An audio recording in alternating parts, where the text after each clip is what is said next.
we will go ahead and get started. Hello, everyone. Thank you so much for joining us for Move the Money, Nuts and Bolts, Making Grants to Cooperatively Owned Small Businesses. My name is Jamie Sharp, and I am the program manager here at Grantmakers in the Arts.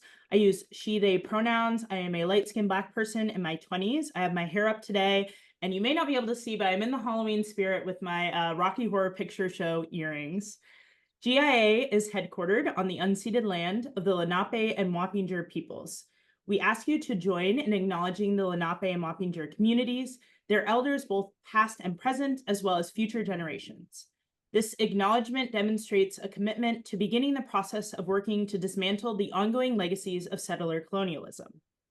Before we begin our webinar, please take a minute to review the Zoom features so that you have an optimal experience with us today. You may notice that we are in a meeting format as opposed to a webinar format today, in which case our attendees are able to mute and unmute yourselves, which we welcome you to do so if you have a question, but we ask that you keep muted throughout our speakers' presentations today. And if you have a question for our tech team at all, please feel free to use the chat function and message myself or LGC Tech. If you would like your experience to include live captioning, please select the closed caption or CC feature in the toolbar at the bottom of your screen and select show captions. So we want to start off today with a little bit of a poll for our audience. So Jess, if you could pull that up for us. And we just want to know, have you ever given a grant to a co-op? Have you considered giving a grant to a co-op, or have you never given a grant to a co-op? And while we take a minute to let you fill out that poll, just a recap of what we will be talking about today. In GIA's vision for the future, the arts and culture sector embraces investment in various creative enterprises, including cooperatively owned businesses. As this blog post highlights, which you can see linked on our website, grantmakers can play a role in supporting small and cooperative businesses. Today, we are joined by Mastress Tara, Alana Kenagy from Artisans Cooperative, and Mohit Mookim from Sustainable Economies Law Center, along with our fabulous facilitators, GIA's own Eddie Torres and Marina Lopez from Art.coop, for a conversation on how grantmakers can contribute to solidarity economies by supporting cooperatively owned creative businesses. So if we can pull up the results from our little poll.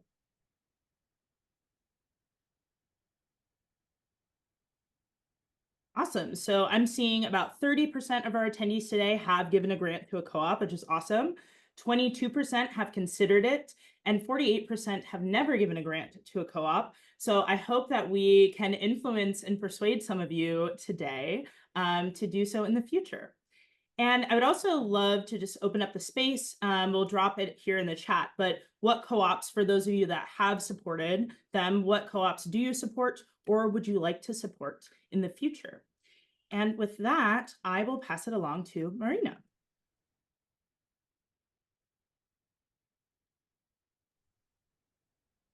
Hello, welcome again, everyone. Big thanks to Jamie and Eddie and the Grantmakers and the Arts team for continuing to collaborate with Art.coop on this Move the Money series.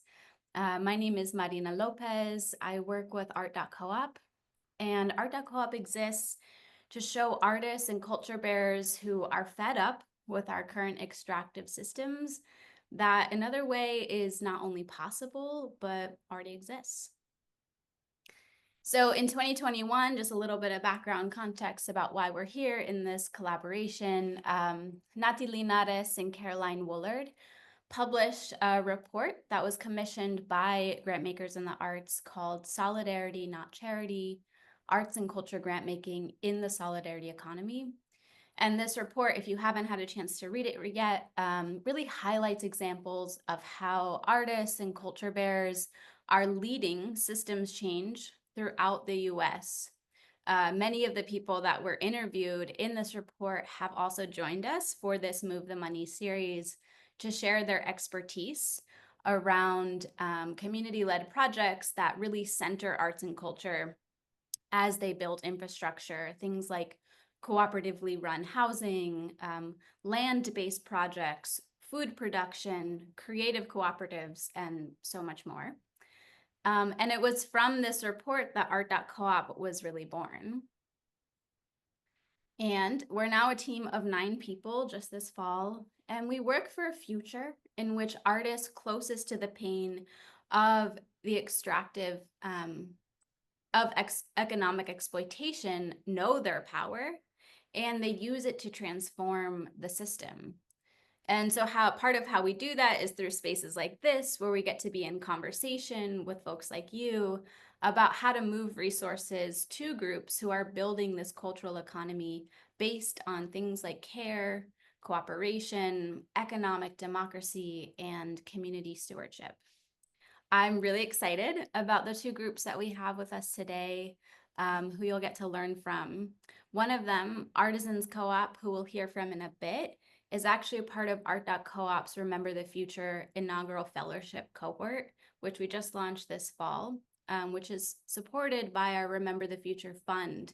That's really all about ensuring we can support creative collectives and cooperatives. But first, before you hear from Artisans Co-op, I'm going to pass it over to my friend Mohit from the amazing Sustainable Economies Law Center. If you don't know them, you're about to. They're an incredible resource. And Mo is going to introduce themselves and share with you about how your foundation can start funding cooperative businesses. So Mo, take it away. Thank you so much, Marina. And it's great to be with you all.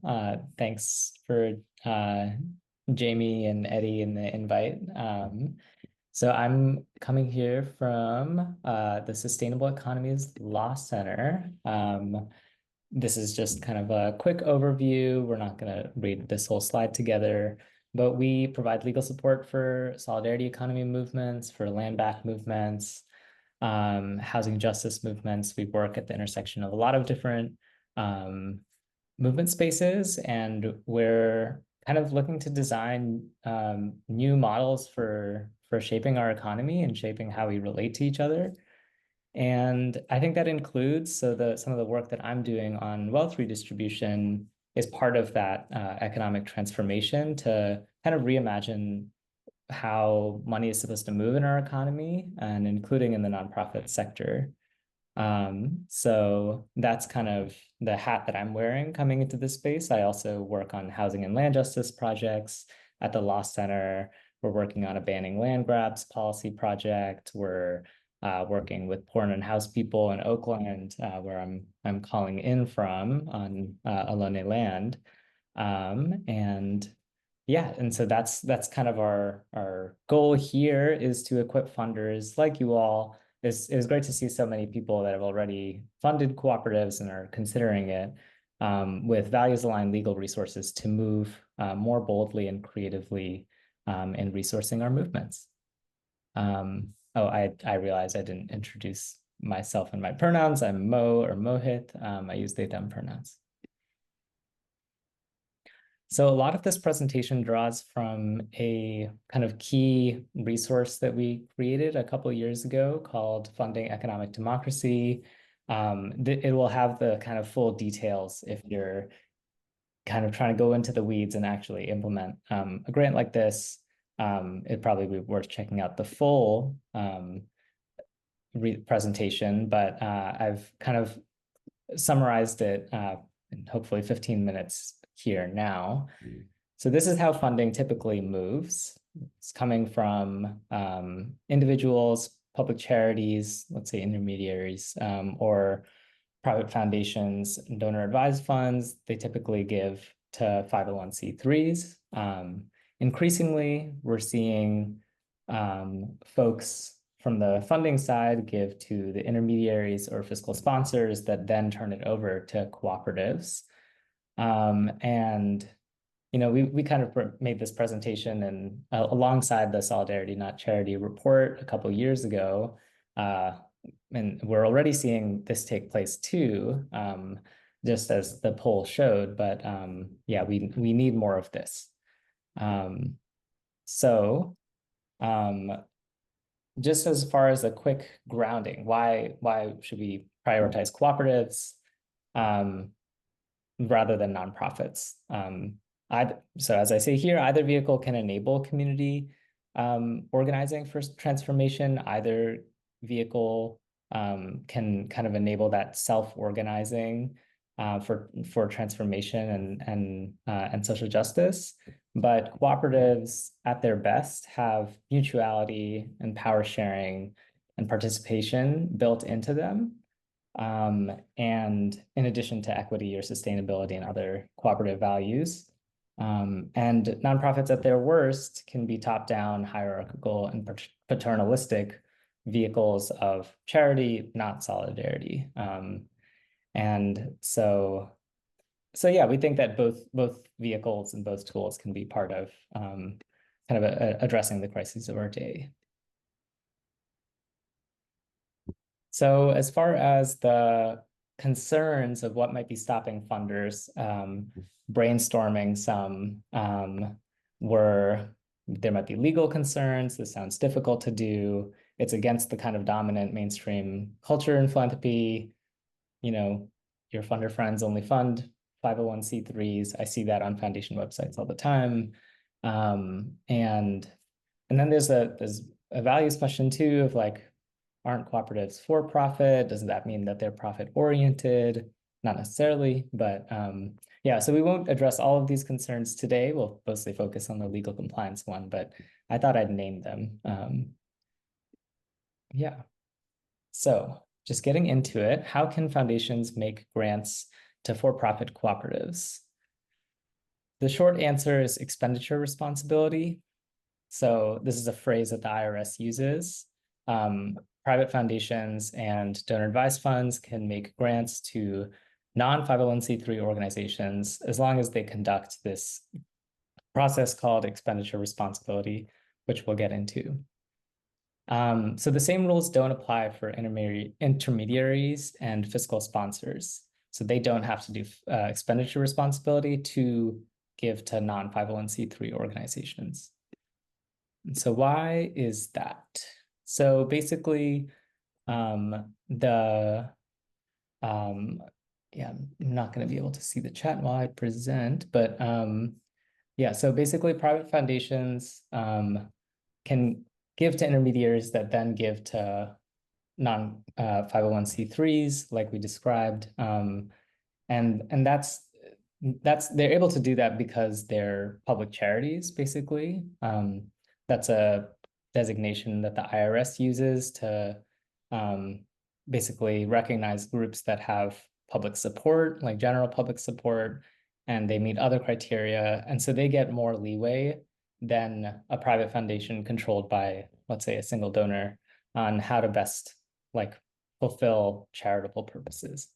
So that's the kind of framework. And then what intermediaries can do, and so we've done this in the past a number of times. We're a public charity nonprofit, the Sustainable Economies Law Center, and we've used all three of these avenues to fund the cooperatives we're in relationship with, like the People Power Solar Cooperative, like the East Bay Permanent Real Estate Cooperative, who we've been in partnership for years and have learned so much from. And yeah, and so sometimes we'll work on a project together and they'll kind of be doing contract labor for us, and that's how we'll kind of recognize the situation. That's sometimes called Model B fiscal sponsorship. Then there's program grants where we're just kind of making a grant to this organization as another type of fiscal sponsorship arrangement. They're helping us meet our charitable purpose in a certain way, or they're advancing charitable purposes in a way that's aligned with our mission.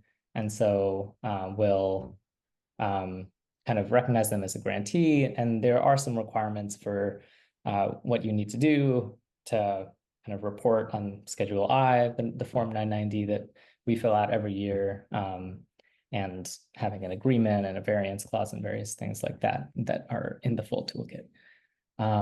And then the third thing outside of fiscal sponsorship is just direct expenditures. And so this would be without a fiscal sponsorship agreement, you can pay, let's say for a cooperative's expenses directly. You're hosting an event with them and paying for food or something like that, or it could be much bigger. But paying for that expense, we argue in certain situations, advances our tax-exempt purpose.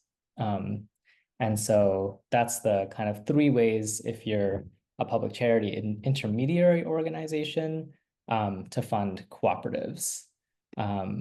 Now we can go to, so yeah, more in the full toolkit. So now getting into expenditure responsibility. So this is for foundations that are foundations or donor advised funds that are looking to fund non-501c3s. And this is kind of like it's often made out to be a pretty intimidating thing that I think dissuades people from doing this. But the three requirements are pretty simple, and they often mirror the procedures that foundations already are using or often use to monitor and report on their grants.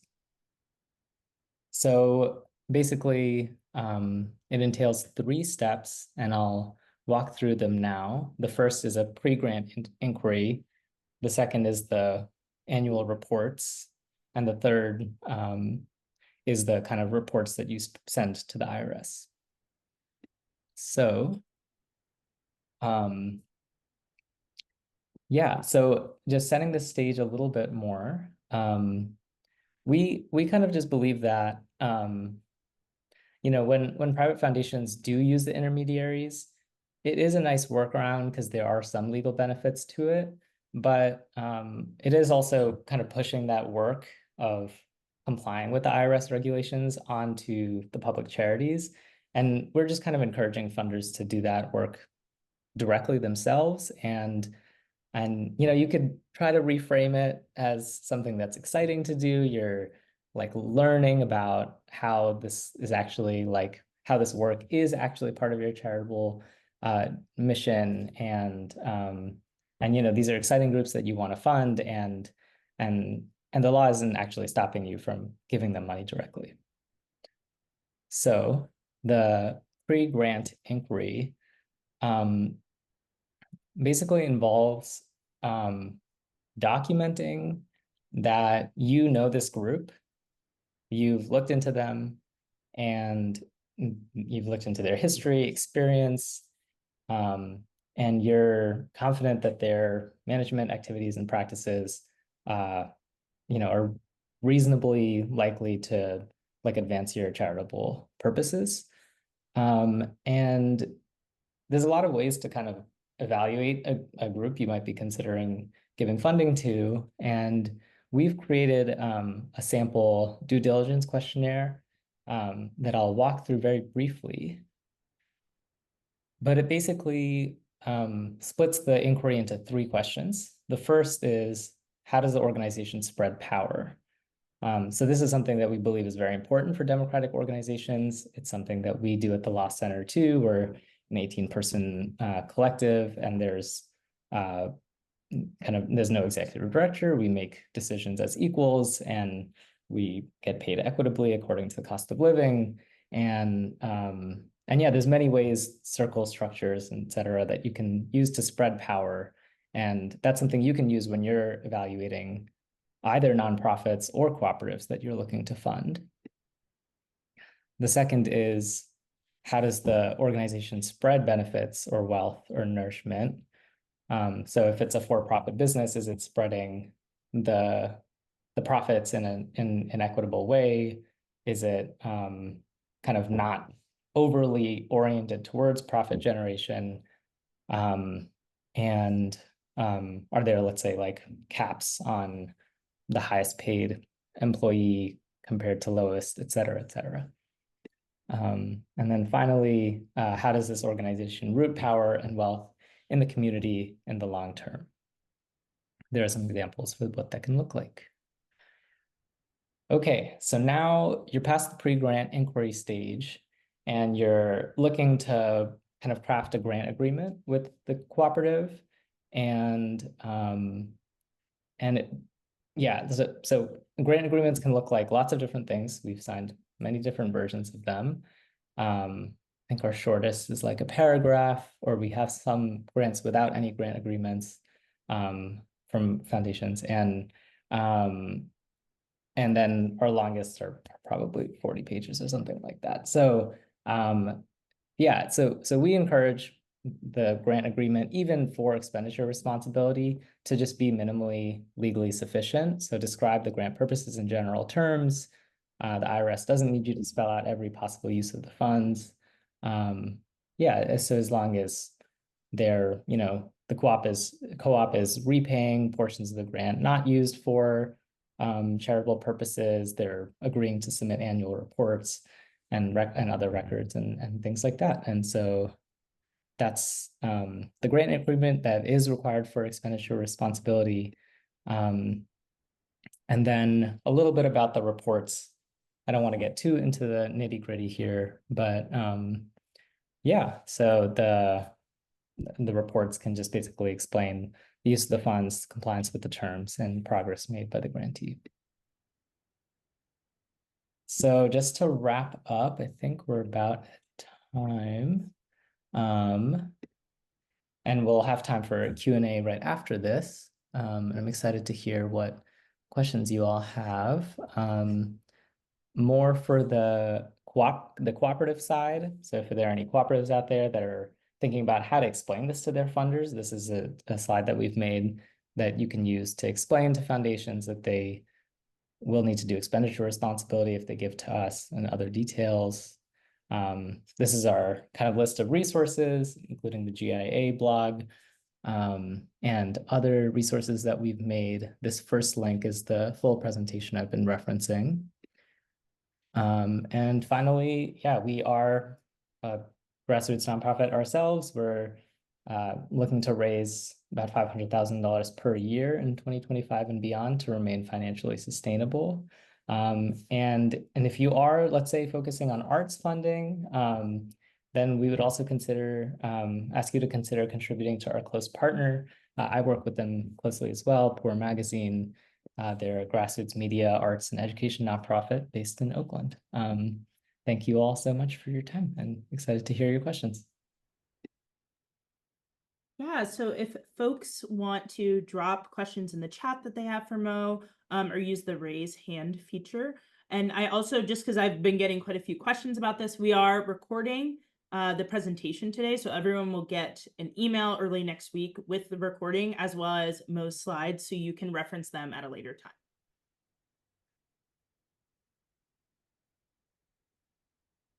Please feel free to share any questions that you have.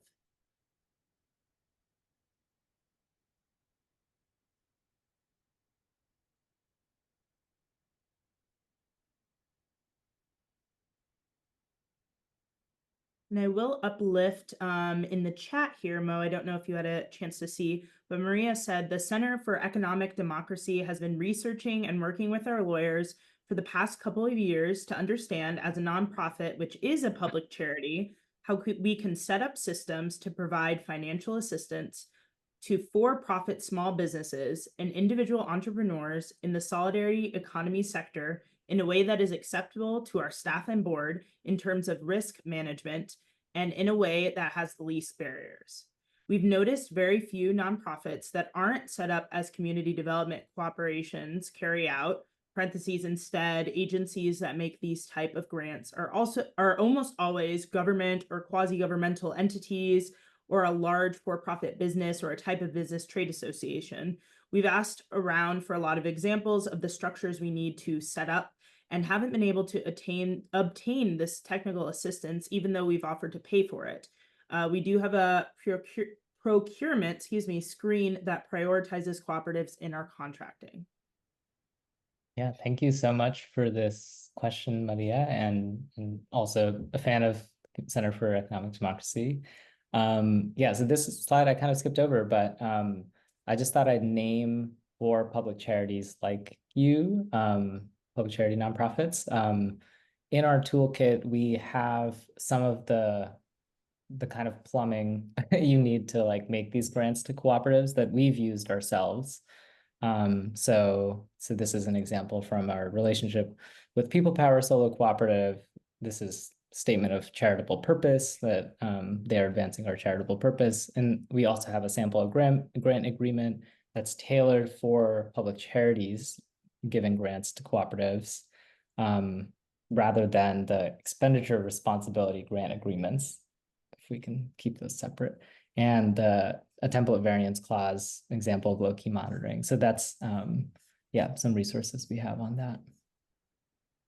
And Maria also said, I would imagine the due diligence questionnaire is tailored to demonstrate how funding the grantee for the grant purpose is related to the nonprofit grantor's mission, question mark, which would vary from nonprofit to nonprofit. Yeah, I think for especially the statement of charitable purpose, that would vary for nonprofit, that the cooperative is advancing your particular nonprofit's charitable mission. But the due diligence framework is a framework like that our team uses to kind of discern how an organization works and like whether it's aligned with our values. So yeah, maybe it is also kind of could be tailored for your organization, but yeah. Thanks for the questions. And then Natty says, I've talked to people in the NEA, which is the National Endowment for the Arts, who clearly have an interest in funding cooperatives but can't. How can we advocate for this? Can GIA play a role? Funding for cooperatives at the government agency level? I'd love to hear more from Nati about why they can't, or what. Oh, is it because it's a government agency? Oh, okay, I see. That's a good question. I'll have to think more about that. And Nazi, I'll try to connect with some folks on GAA's end as well and see if like we have any solutions or proposals around that question, and then we can send that in the follow-up. Yeah, I mean, in general, using an intermediary organization makes sense as a way to get around a requirement like that. Can intermediaries / fiscal sponsors be members of GIA? That's from Marta. Yes. And if you contact, I will drop it in the chat in a moment, but if you contact GIA at giarts.org, you can learn more about membership.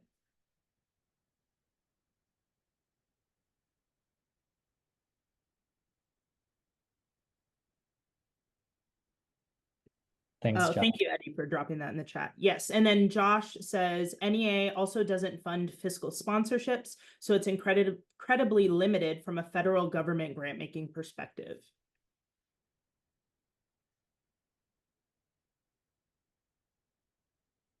We have about 2 more minutes if anyone has additional questions for Mo. If not, they'll also be in a breakout room a little bit later today where we can kind of continue to talk around this concept.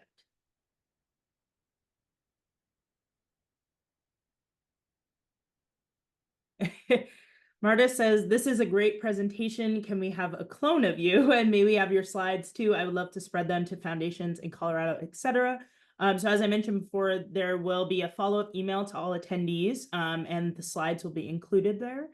I don't think there's some more things in the chat. Oh, one more question here. Similar to intermediaries going the quote contract labor route, is there precedence for foundations doing this? What are the risks or benefits? And I think we'll close on that question.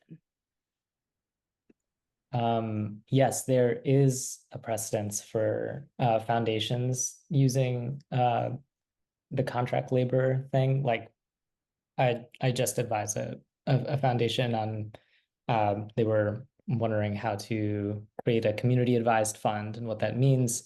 And so, and you know, like that's basically any grant, which actually there's a number of grants that we get that, or I'm not sure how many we get, but that could be framed as like, is the benefit to the funder or is the benefit to the organization? And when the organization and the funder's values are very aligned, it's like you could kind of argue that a foundation is being benefited by a survey of community needs with respect to housing in a particular area. So like there definitely is kind of creative interpretation room there. And yes, this slideshow I plan to also add to the wealth redistribution page on SELC's website. So it's totally, we love making free legal resources that are accessible and cartoon filled, and people can distribute to whoever might benefit from them. So thank you for that. Awesome. Thank you so much, Mo. I think we'll go ahead and transition now to Mastress and Al. If you both are ready, I will let you have the floor.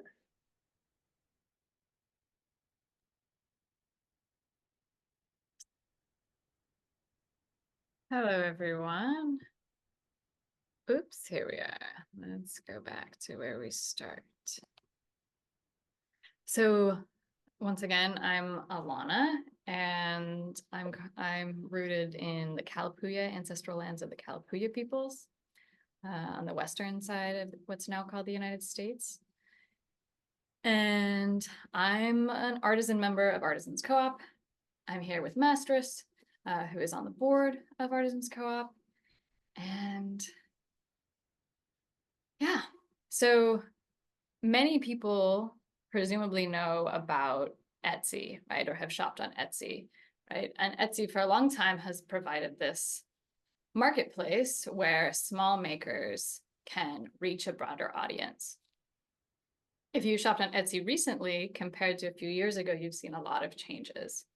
The market is very oversaturated. It's very full of mass production.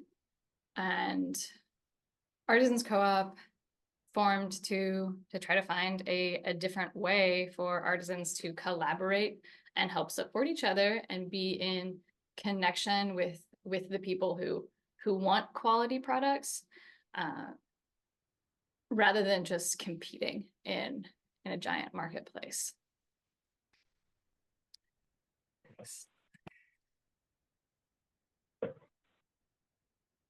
Kind of going off what I just said, right? We have a consumer environment that is dictated by a race to the bottom and a race for like sales. Sales are at this point no longer real, right? Etsy tries to get their sellers to have perpetual sales, right? So it's just built into the inflation of prices, and the economics is focused on perpetual consumption rather than quality consumption.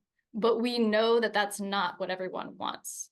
So the artist's dilemma, right, is how to engage in the work that we want to do in the world and be small businesses without trying to be something that we're not. Anything else you want to highlight, Mastress, from these slides? Yeah. Hi, everyone. We're Mastress. We use they, them pronouns. We currently serve as the board president for the Artisans Cooperative. And I really appreciate that Alana kind of started out with what happened and what came before. Because really, before we can talk about the Artisans Cooperative, we do have to talk about the modern artisan's dilemma, which is that like creative economic exploitation that marketplaces are forcing on ultimately like workers. They charge up to 40% of sales revenue to participate in selling on the platforms at all. They don't treat the artisans who make those platforms run as employees. They don't treat them as independent contractors, and ultimately they don't treat them as stakeholders. The financial business model for big tech really excludes the interest of the creators of the products that they're looking to buy and sell on their marketplaces. And artisans are constantly being forced to compete against each other to try to race to the bottom and survive, but they're also being siloed. So there's not a lot of opportunity for any of those changes to happen in the organization because there really aren't opportunities to build relationships between the producers.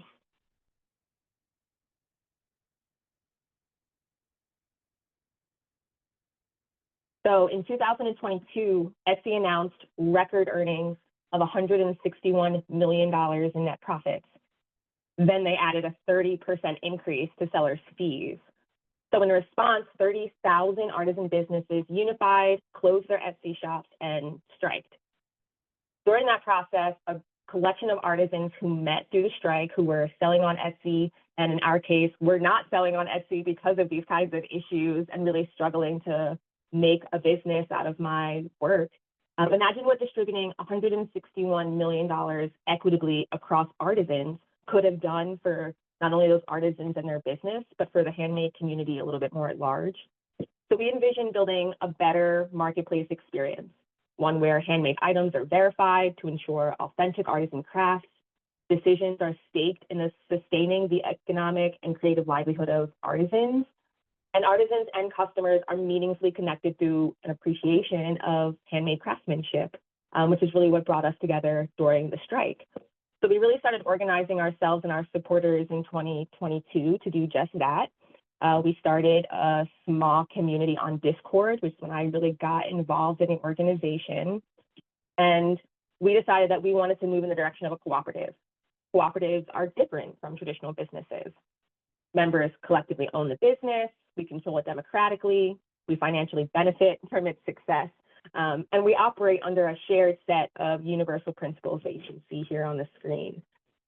So as we were defining our brand and our values around these principles, we were really excited and amused and inspired by the commonality between the words co-op and coop. So co-op and coop. So we got really animated about this idea of being able to diversify the representation of artisans, to really capture like the quirkiness of people who make their own things, the diversity that craftsmanship brings together in how that craft is made and what kind of materials are used, and also just the diversity of personality in the handmade artisan community. So it kind of started as a joke, but really quickly it turned into a more serious discussion. In May Day 2023, we officially incorporated as an Oregon cooperative corporation, and Brooke, our mascot, opened our membership to founders. So we've been around since 2022. We incorporated last year. So we're in our first year of full operation and our second year of community operation.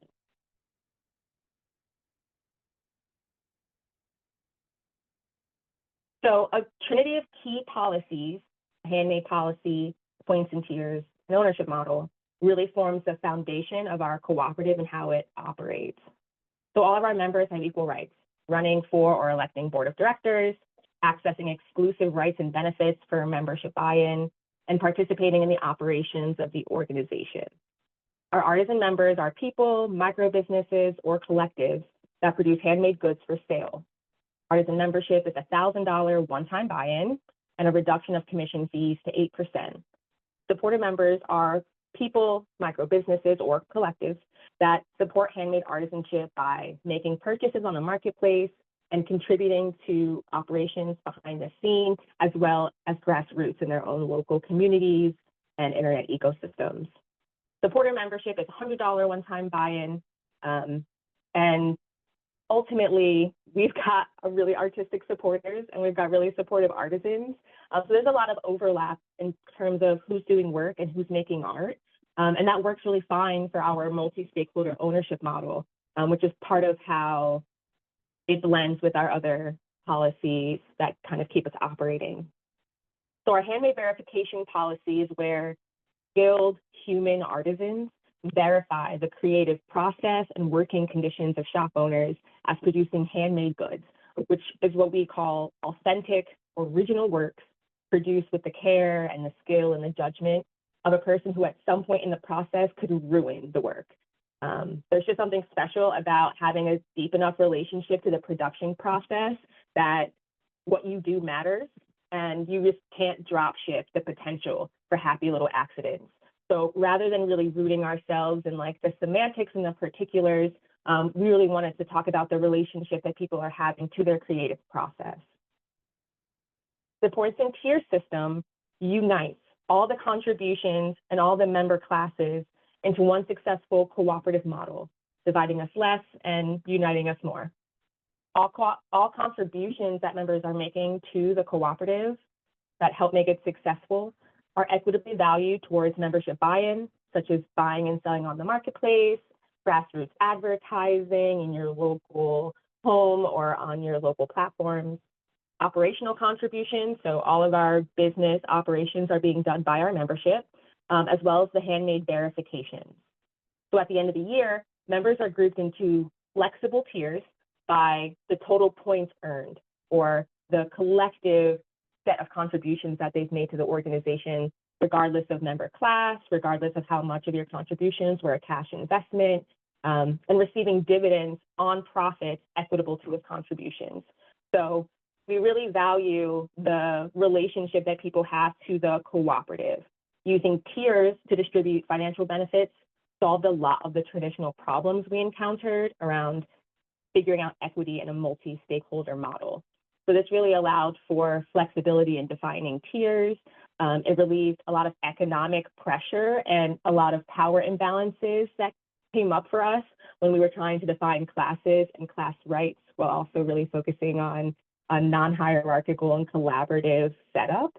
And so we really wanted there to be an opportunity for enthusiastic engagement in the business to be perpetuated and rewarded in material ways without these like class biases being replicated.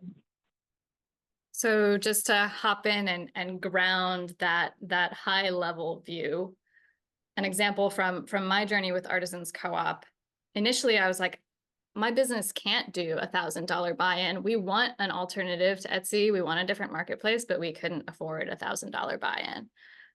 So I joined about a year ago with, I think, a $10 or $25 buy-in.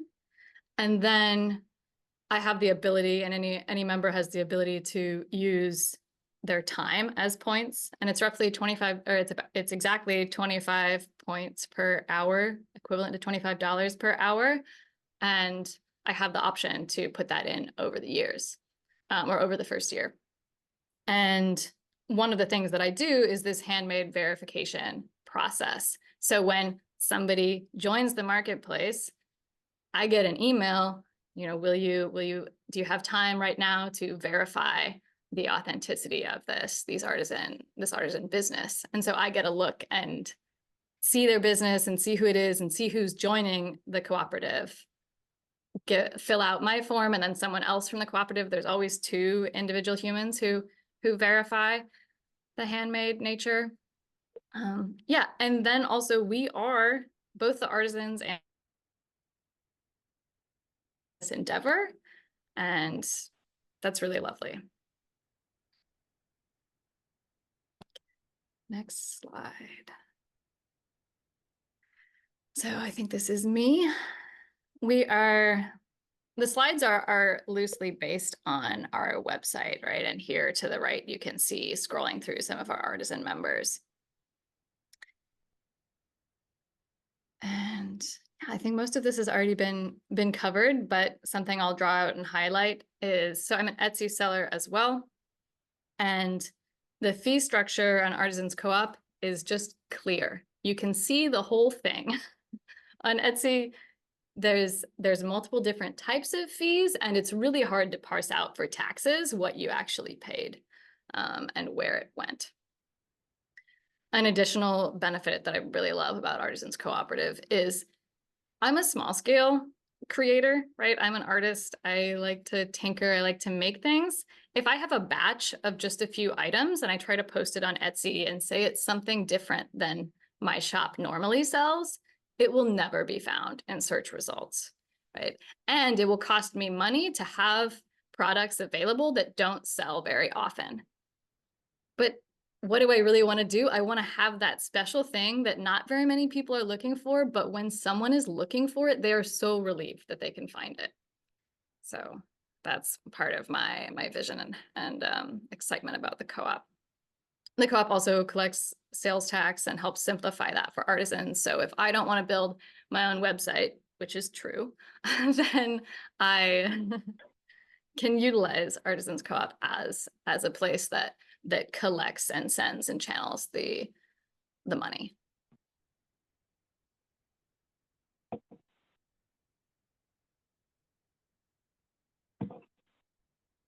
So we are currently in a beta test meaning that only our members are permitted to set up shop and sell products on the website. We provide the public handmade artisans and cooperative members with meaningful resources and different pathways for engagement. So our marketplace is really optimized to provide self-guided variations in the shopping experience that mimic how different people like to engage in the handmade art community in general. So we provide a really pleasant experience of getting to browse original handmade work while using filters to refine searches, getting to uncover something special, to purchase in the process of discovering artisan businesses, supporting the marketplace, and beyond. So here you can kind of see the filters on the left-hand side. Being able to use these filters can really focus a shopper's broader purchasing intentions, and it provides a more meaningful browsing experience that's kind of reminiscent of walking into small local businesses or to art fairs, and getting to see a lot of the art and like develop a relationship to the process, and not just be on the platform simply to consume. That helps facilitate being able to specify if you want something really one of a kind. Our marketplace is really the only place that's letting you know that that's the case. Being able to determine what's available to you or when things will be available to you and to shop in that method allows for there to be a really easy dialogue between the creative process happening with artisans and how that relates to when products become available and what their fulfillment process is, as well as the shoppers being able to manage expectations about the creative process and about receiving their items. I love looking at these products. I really love all this stuff on our website. Yeah, our being able to search specifically by artisans is really unique to our platform as well. It means that not only can you trust that if you bring people to our marketplace, it won't mean that they won't be able to find your items, but it also means that bringing people to the marketplace supports your business, even if they are buying from other vendors, because you own the marketplace and part of the profits on those sales belongs to you as well. And I think that's a really powerful part of what's different about the competition versus collaboration aspects of the marketplace structure and of the different processes. Being a marketplace run by artisans also means that we care about the creative process and the materials. So being able to look for things that have specific materials, things that were made in particular ways, being able to create ranges of pricing that are like really specific, you can like work with a budget. It allows you to feel like no matter what you're looking for, how well you know what you're looking for, or if you're just browsing, there's always an opportunity for you to find what's really going to fit your purchasing intention. Yeah, look at that. Hey, Mastress, just giving you a time check. Awesome. Thank you so much. You can go to the next slide. Just to pop in and echo what Mastress is talking about, Etsy, I always compare to Etsy because that is part of my experience, right? I started out as an Etsy business, and we used to be able to search for my business name, Cozy Folk, right? And it would come up with my products on Etsy. Now you search for Cozy Folk, and there are a few of my products there, but it's other things, right? What sifts to the top of the Etsy algorithm is what is selling as many times as possible, as fast as possible, right? So that's totally inherently mathematically skewed towards businesses that are doing mass production. And what Mastress was showing there and talking about, like, we have a long-term vision and a desire to move slowly to get to a really quality marketplace, and we're not up to snuff yet. Like, our tech could really use some help. Right now, we don't have any type of search algorithm, and that's actually, I think, a detriment to the user experience, because you don't see a whole aggregation. You see like the most recently posted listings first and things like that. Speaking of which, Mastress is gonna talk about some asks to support our market. Quite accurately, discoverability is really the biggest pain point for our artisans at the time, particularly because we're using off-the-shelf technology. The most priority feature to our artisans is improving tags, collections, and categorizations to support improved search functions to help with discoverability. So this past year, we collaborated with Princeton University's Future of Work program. We designed new product taxonomies. We refined what the custom search functions that we need are to respond to what is going to support artisans, businesses, and also the shopper's experience. And we also identified a need for artisans to have more control in how they define their shops and how their products are tagged. Working with off-the-shelf technology, having something that we didn't develop that's bespoke, our current marketplace technology restricts a little bit our ability to implement the research-backed design improvements that we've put together. What we have found is that while supporters are able to add products to their cart from multiple vendors really easily, artisans really want and need more control in configuring shipping, managing orders, and effectively communicating fulfillment in multi-vendor orders. As a multi-vendor marketplace, this is really important to our development, especially because it gives us capacity for artisans to work more collaboratively in the fulfillment experience. And that's really key to being able to have supporters support the whole ecosystem in addition to supporting individual artists. So Product just listings gonna with jump quality. in real quick. Yeah. I think we need to move through the asks portion pretty quickly. It sounds like actually we only have like a minute or two before Q&A. So we might miss some of the details here, but can follow up. I'll move to the Thank next you. one and then Okay. Membership dashboard. This is all about the back end and how we participate as a cooperative, as members of the cooperative, and function as a business. So developing an accessible, intuitive dashboard that interfaces directly with our website and provides personalized membership information, like what's going on with your points, general communications with a cooperative in a streamlined way, as well as communications with other members, and the ability to participate in those equity earning activities right here in our website ecosystem was the second most highly ranked feature request from our membership. So that's an area of development that would really move us forward in our internal capacity. So right now our membership has 4 continents represented, 18 countries, 42 United States. We have almost 400 members on our roster. And that equates to just about a completely endless number of tax jurisdictions that is constantly growing all of the time, in which we need to register, file, and maintain compliance for in order for sales to be sustained, not only domestically, but to be extended to those members' local markets outside of the United States and Canada. That requires training, conducting research in multiple languages, and contracting ongoing services with one or more international compliance firms. And that's a really big part of our expansion and something that our international membership is really pushing for to be able to sell locally.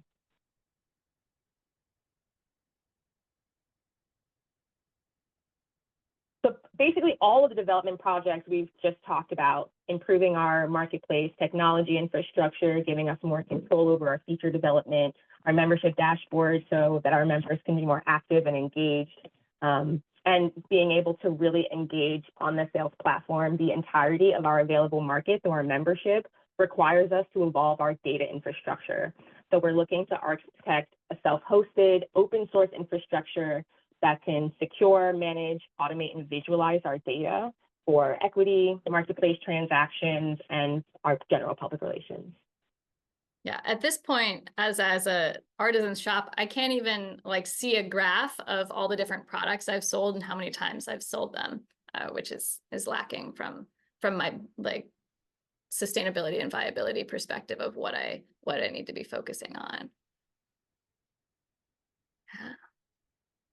So, hey, look, we've already done all the itemization for you. This would work really great with what Mo was talking about. Yeah. And, you know, because we're a cooperative, all of our members really vote on how we move strategically and operationally. Our members voted to bootstrap. They voted not to take on capital lenders or to seek out loans because we really wanted to own our development and our process. And we know that that takes a little bit longer to be able to get not only the cooperative to the next business, but to give artisans the resources they need to take their individual businesses to that next level of economic success. Capital infusions that give us the ability to take control over our technical development and our internal operations is really the most profound impact that Grantmakers can have on our organization this year and beyond. Awesome. Thank you both so much. I just want to uplift a couple things in the chat. Maria asked like how to spread the word about this platform. And there have been a couple of responses. Al, I saw that you dropped Artisan Cooperative's Instagram in the chat. Marina also said to tell your maker friends that there's an amazing alternative to Etsy. I don't know if either of you want to add to that about like spreading the word about the platform. So we can include some links in the follow-up email that GIA sends out. I've put the artisans.coop is the web address to get us there. Also, if you search in Google, we come up right away under Artisans Cooperative. And the blog is like, can I hold up how amazing our visual team is? Like there's such beautiful imagery. Anyhow, the blog has a bunch of really wonderful articles as well, detailing different things like the cooperative principles, like, you know, the benefits to artisans, and also like ways to become a member. Awesome. Our blog also has some specific posts about how to promote the cooperative, both for members and non-members. But honestly, I would say that if you feel motivated to spread the word, then do exactly that. Just go open your mouth and tell somebody. We're very easy to find. We've put in a lot of work to make that true. Yeah, like you said, if you search for us, you will find us. So we're not too far away. We're lingering in your search bar right now. But the best thing that you can really do for us in terms of spreading the word is to literally talk about us, have a conversation about why that's of interest to you and what are the issues connected to why that's interesting to you and what opportunities do you think that we could offer. Yeah, awesome. There's another question. Oh, sorry. Yeah. I have one more piece. So name recognition, right? Making Artisans Cooperative a more of a household name is important.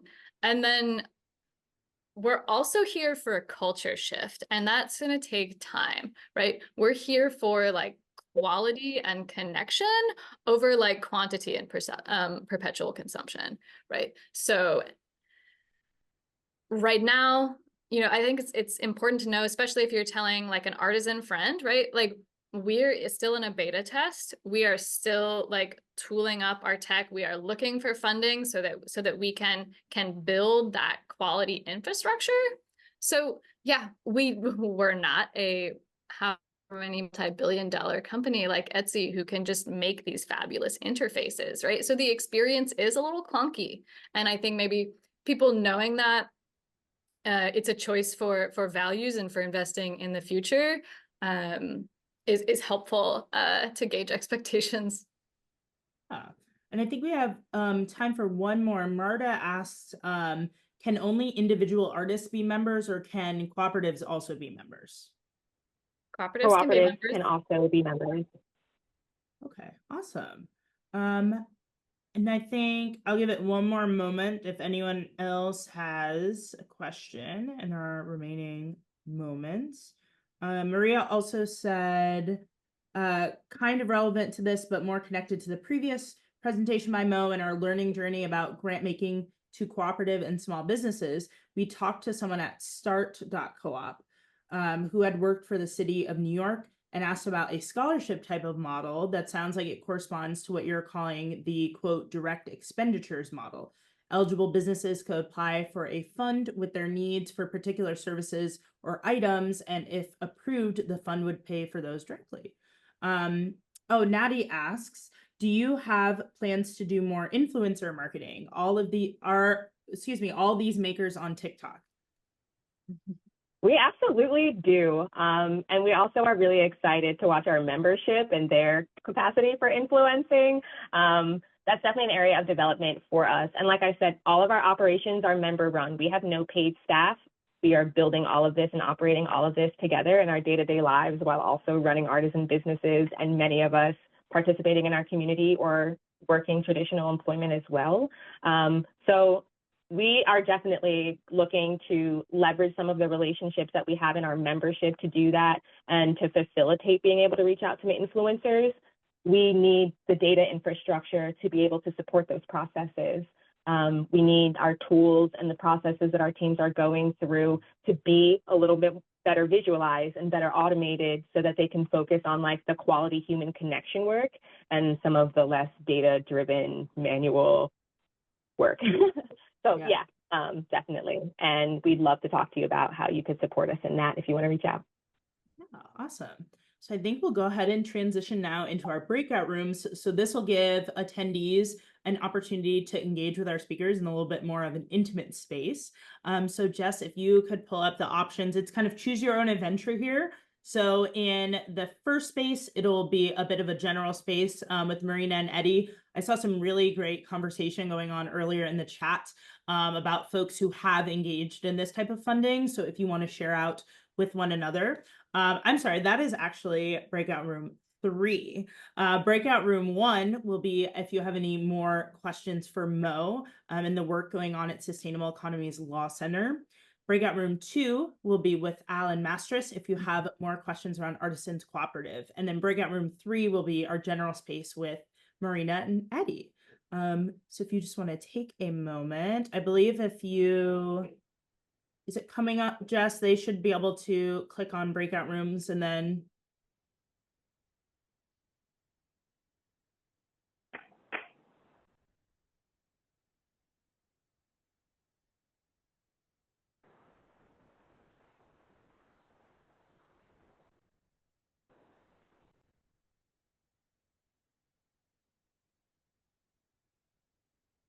Great. Okay. So if you click on breakout rooms in the toolbar at the bottom, you'll see options for room 1, room 2, and room 3, and then just go ahead and click join for whichever room you would like to be in. Maria, yes. Yeah. If you want to spend like about 5-10 minutes in each, if you join one room and then you click leave breakout room, you can come back to the main room and then you can go ahead and join another. And so just a reminder, the options are in the chat here, but I'll say aloud one more time. Breakout room 1 will be with Mo to focus on more legal questions and resources. Breakout room 2 is around Artisans Cooperative, and breakout room 3 is a general shared space. And facilitators, please go ahead and join your rooms as well.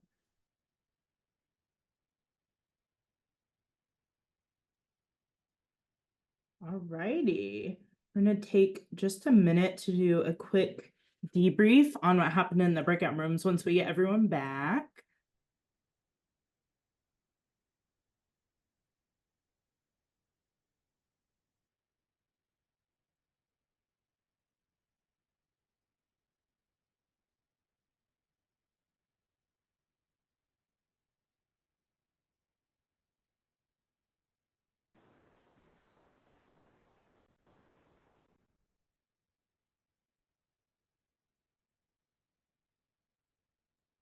I think folks are slowly rolling back in.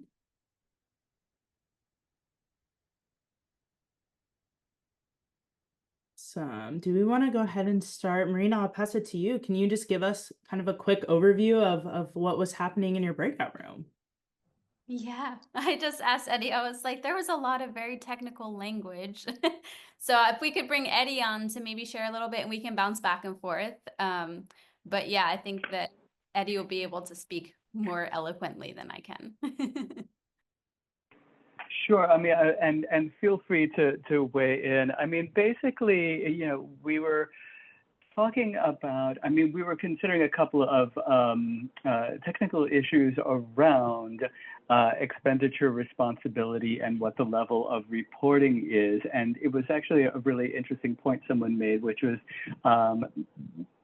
basically, if you're going to support a cooperatively owned business, you can do so through your procurement or through your grant-making budget, which is fantastic because either way, money moves. Doing so through your grant-making budget does give you an opportunity to tell more of a story about the impact of that money, which is also fantastic. It is a great opportunity, but it's more work. We were also considering the difference between sole proprietorships versus other kinds of businesses and the specifics of state law, whereas different states have different laws around what you can and can't do. And we had a state arts agency that was actually really embracing an entrepreneurial spirit in terms of experimenting with different ways to support artists and organizations, including supporting small businesses, which is fantastic to see. And we think it's a really great model. So I think that was much of the discussion, but Marina, feel free to weigh in if there's anything I left out. That sounds great. I will put some of these notes into the whiteboard so other folks in other groups can reference and see a little bit more of the in-depth dialogue that we had. Thank you, Eddie. Thank you both. Mastress, would you like to share what happened in your breakout room? Yeah, so our breakout room talked a little bit about the differences between the experience of being a member in a brick and mortar cooperative versus being a virtual cooperative like ours. We also talked a little bit about what some of the benefits are of being such a distributed membership. There are cooperatives who maybe operate very virtual, who are really located in a specific place, and our membership is not. So we got to talk a little bit about how you really get to define what your membership experience looks like. If you really want to be part of an entity that delivers you a lot of benefits and provides you kind of passive support while you go about doing your business, there's space for you. If you're someone who really wants to be involved in understanding how to move cooperative principles into cooperative practices, there's space on our teams for you. If you have a lot of ideas and a vision for how to make the cooperative better and you want to be involved in the process of that, there's a space for you. And if you just kind of want to know other people in your community and like participate casually when you're able to in ways that like fit your lifestyle and have the opportunity to talk to other artisans, learn from other businesses, share resources while also getting benefits and like owning your own platform, there's space for you. So being able to really offer that diversity of experience, you get to craft what your participation looks like, which is a really core principle to cooperative principles. And what that means for us is that not only are we able to connect all of the benefits that any of you might have for businesses, for individuals, for creators, or for communities, we can help facilitate connecting those because of our relationships with our members and because of it being a cooperative and communal kind of space.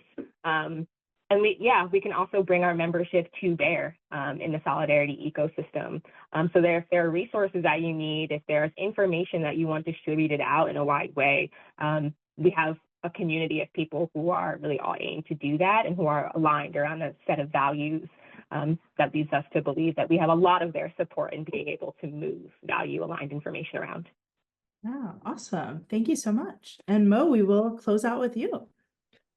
Sure, yeah, I'll share that we had a conversation, I think mostly from the perspective of intermediaries and public charity organizations that a lot of us are doing work with immigrant cooperatives and particularly working with communities that may not have status like documentation. And so yeah, we talked about some of Selk's resources on immigrant cooperatives, about how to give grants to individuals directly, and people were sharing all of their wisdom and stories from around Turtle Island. So it's great.